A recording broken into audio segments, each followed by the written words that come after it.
చిత్తూరు జిల్లా కుప్పం నియోజకవర్గం రామకుప్పం మండలం పెద్దుకూరు టీడీపీ కార్యకర్త శేషాద్రిపై వైసీపీ నాయకులు దాడి చేయడాన్ని తీవ్రంగా ఖండిస్తున్నామని ఎమ్మెల్సీ కంచర్ల శ్రీకాంత్ అన్నారు.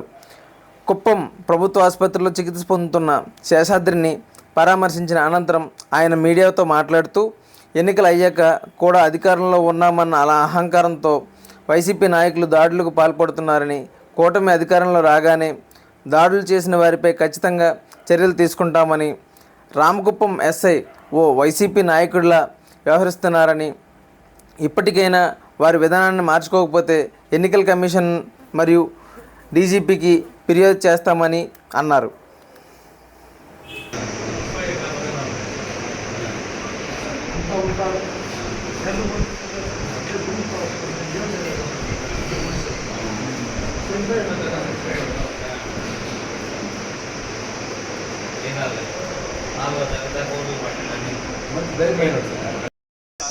చైలు వరా ఊపించాడు వేర్లు అదే పెట్ట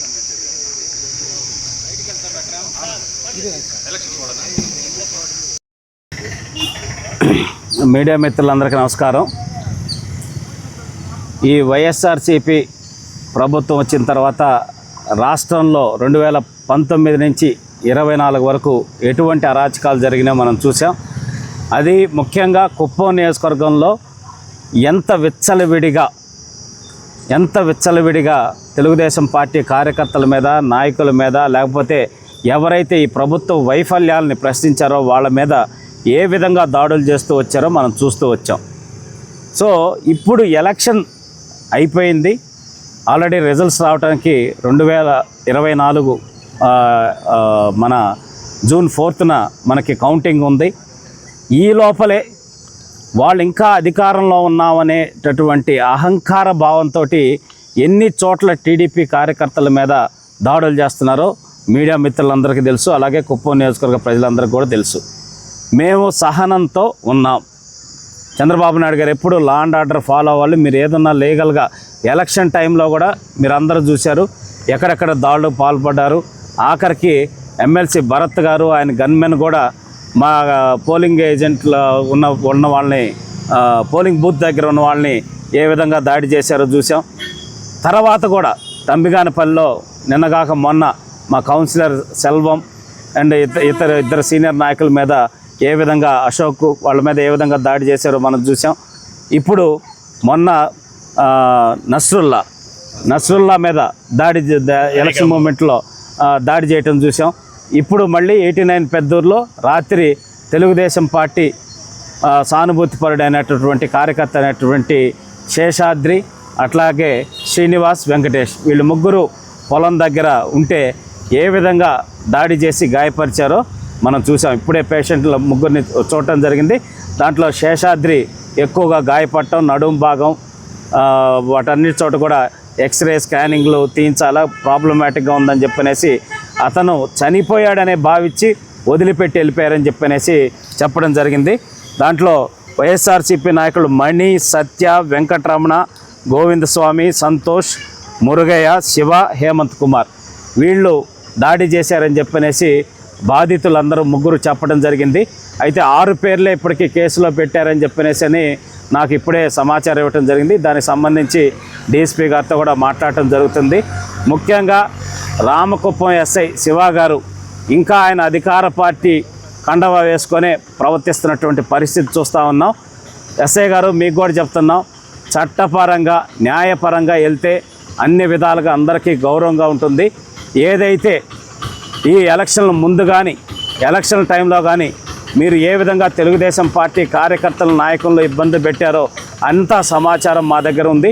పూర్తి స్థాయిలో దాని మీద రేపు 2024 జూన్ 4న మా ప్రభుత్వం ఏర్పడిన తర్వాత చట్టపరమైన చర్యలు డిపార్ట్మెంట్ వాళ్ళు కూడా ఎవరైతే వైసీపీ తొత్తులుగా వ్యవహరించారో, ఎవరైతే చేశారో వాళ్ళందరి మీద కూడా చర్యలు తీసుకుంటాయి. ఎంక్వైరీలు కూడా వేపించడం జరుగుతుందని కూడా చెప్తా ఉన్నాం. వైఎస్ఆర్సీపీ శ్రేణులు కూడా హెచ్చరిస్తూ ఉన్నాం. మీరు కనుక పద్ధతిగా ఉండకపోతే ఎలక్షన్స్ అయిపోయినాయి, ఎవరి పని వాళ్ళు చేసుకోవాలి, ఎవరి ఇదిలో వాళ్ళు ఉండాలి. ఎవరు గెలుస్తారు, ఎవరు ప్రభుత్వం ఏర్పాటు చేస్తారనేది ఇంకా జూన్ 4వ తారీఖున మనకు తెలిసిపోతుంది. కాబట్టి రాష్ట్రం మొత్తం తెలుగుదేశం పార్టీ, జనసేన, బీజేపీ కూటమి ఏదైతే ఎన్డీఏ కూటమి ఉందో కూటమి ప్రభంజనం అనేది ఉందనేది అన్ని సర్వేలు అన్నీ చెప్తా ఉన్నాయి. మరీ ముఖ్యంగా కుప్పంలో భారీ మెజార్టీతోటి చంద్రబాబు నాయుడు గారు గెలవబోతున్నారు అనేది కూడా వైఎస్ఆర్సీపీ శ్రేణులే మాట్లాడుతున్నారు.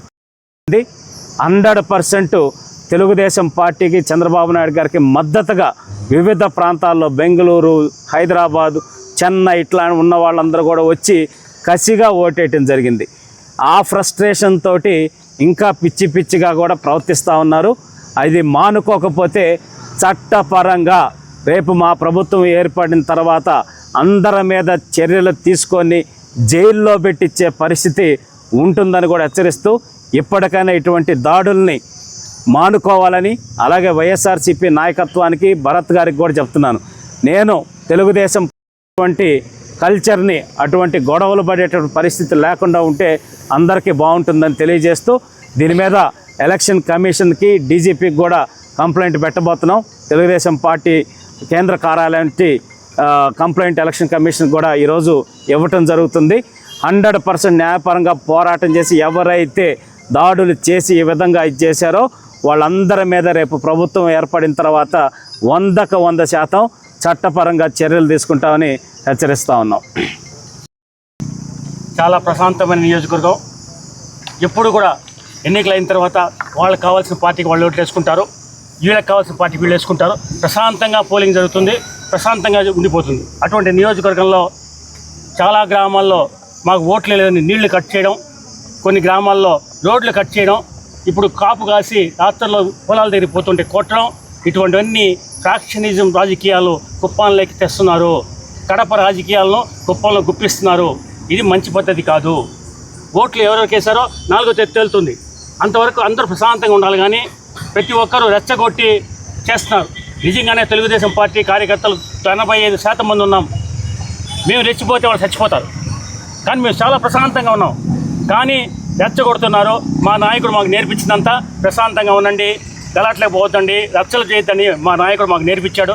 ఆ విధంగా మేము పోతున్నాం. కానీ ఈరోజు వాంటెడ్గా ఈరోజు తెలుగుదేశం పార్టీ కార్యకర్తలు అదే ననియాల గ్రామంలో ఎమ్మెల్సీ చేసిన దానివల్లే వాళ్ళు ఎమ్మెల్సీ చొరవ చూసుకొని ఆ గలాటలు సృష్టించడానికి ఈరోజు కారణమైంది. అక్కడ రౌడీ షీటర్ ఉండే సత్య అని ఒక రౌడీ షీటర్ ఉన్నాడు. అతని ద్వారా వీళ్ళంతా రాత్రుల్లో పోయి కొట్టడం జరిగింది. కాబట్టి దయచేసి ఈ ఫ్యాక్షనిజాన్ని మాకు వద్దు. మాకు ప్రశాంతంగా కుప్ప నియోజకవర్గం సాగు చేసుకొని రైతులు బాగుపడాలని కోరుకునే నియోజకవర్గం ఇది. ప్రశాంతంగా ఉండాలని మనస్ఫూర్తిగా కోరుతున్నాం. ఎవరు కూడా కార్యకర్తలంతా కూడా ఎవరు రెచ్చిపోవద్దండి. దయచేసి అందరూ కాముగా ఉండండి. రెండవది వచ్చి చంద్రబాబు నాయుడు గారు కూడా వస్తానని చెప్పారు. హాస్పిటల్ కమిటీ చైర్మన్గా ఉన్నారు. కానీ ఆడ పోతే పేషెంట్లకు కనీసం పేషెంట్లు ఎత్తుకుపోవడానికి వీల్ చైర్లు లేవు, స్ట్రెచ్చర్స్ లేవు, అవన్నీ ఉన్నాయి. ఏమ్మా ఎందుకు ఇంత విధంగా చేస్తున్నారు? హాస్పిటల్ చైర్మన్ చంద్రబాబు నాయుడు గారు ఉన్నారు కదా, మీరు అవన్నీ తీసుకొచ్చినది కదా, ఎమ్మెల్సీ గారు ఉన్నారు కదా, ఆయన దృష్టికి తీసుకొచ్చినది కదా ఈ విషయాలంతా. అంటే ఆమె ఏమి సమాధానం చెప్పాల. ఎలక్షన్ డ్యూటీకి తీసుకున్నారంట, ఇంతవరకు ఇవ్వలేదు. అంటే మనం వచ్చేదే కానీ ఇక్కడ సమస్యలు తెలియడంలే. ఇటువంటి గవర్నమెంట్ హాస్పిటల్లో పేదల కోసం చంద్రబాబు నాయుడు పోయినసారి ప్రభుత్వం వచ్చినప్పుడు 4 కోట్ల రూపాయలు పెట్టి అధునాతం కట్టించాడు, లిఫ్ట్ సౌకర్యం పెట్టించాడు. ఇదే హాస్పిటల్ జన్మభూమిలో ఇంత క్లీన్గా ఉండే హాస్పిటల్ ఇంకోటి లేదని చెప్పి స్టేట్ రికార్డు తీసుకున్న హాస్పిటల్ ఇది. ఇటువంటి హాస్పిటల్కి ఈ దుస్థితి ఈరోజు వైఎస్ఆర్సీపీ ప్రభుత్వంలో ఏర్పాటు చేశారు. దయచేసి ఇవన్నీ కూడా 7వ తేదీ పైన మీటింగ్ పెట్టి దీన్ని రెక్టిఫై చేస్తారని చెప్పి కూడా తెలియజేయడమైంది. Thank you.